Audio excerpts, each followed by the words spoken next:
Film genre slasher kedua di tahun 2022 berjudul Texas Chainsaw Massacre alias Leatherface. Akhirnya baru juga dirilis di Netflix Jumat lalu. Jadi tanpa basa-basi, ini dia reviewnya.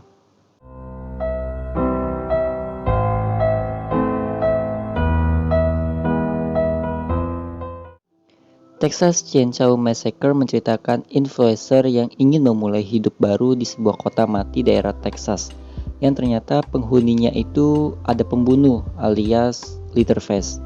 Kebanyakan yang gua lihat genre slasher ini seperti film War Throne atau Texas Chainsaw yang beda versi. Rata-rata awal ceritanya itu sama. Sekelompok remaja jalan-jalan ke suatu daerah terus tabrakan.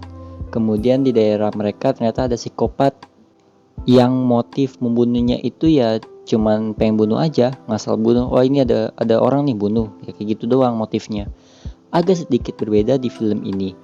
Meskipun plot ceritanya itu datar alias ya biasa aja. Di film ini Leatherface diceritakan udah tobat dari membunuh dan tinggal bersama ibu panti asuhannya. Sampai suatu ketika mereka diusir dan si ibu panti asuhan ini mati karena serangan jantung. Nah, gak terima ibunya mati dan diusir dari rumahnya. Akhirnya Leatherface ini mulai ngebunuh orang. Ya balas dendam lah intinya di kota tersebut. Gua cukup suka motif Leatherface di sini yang ngebunuh orang-orang bukan sekedar yang suka bunuh orang aja. Film ini memberikan kita empati kepada Leatherface itu sendiri yang hanya ingin tinggal damai tanpa diusik. Jadi secara tidak langsung musuhnya ini ada dua, ya Leatherface dan orang-orang yang ingin mengusir mereka. Oke, gue mau ngebahas karakter. Film ini udah oke tanpa kehadiran karakter Sally yang sudah sebenarnya udah muncul karakter Sally di prequelnya yang diperankan oleh Owen Forrey di film ini. Nah, nenek-nenek yang dulunya juga korban yang selamat dari kekejian Leatherface diceritakan dia 50 tahun nyari Leatherface lagi buat ngebalas dendam teman-temannya. Ya, tapi kemunculan karakter ini cuman buat manjangin durasi aja menurut gua. Gua kira awalnya ini karakter bakal jadi MVP di film ini. Sampai akhirnya gue sadar ini karakter ya bakal mati juga, dan ternyata bener. Ya karena fokus film ini emang kedua perempuan juga, bukan ke dia. Kemudian ada karakter yang ngeliat temennya sendiri mati, tapi pas balik ke bus cuman bisa nangis. Ya coba dong bilang ke supir atau ke orang lain gitu ya, yang di bus itu buat hati-hati. Bahkan supirnya sendiri gak dikasih tahu. Kalau ngebahas dari segi cerita, di beberapa bagian film ini lemah dan masih kurang lah.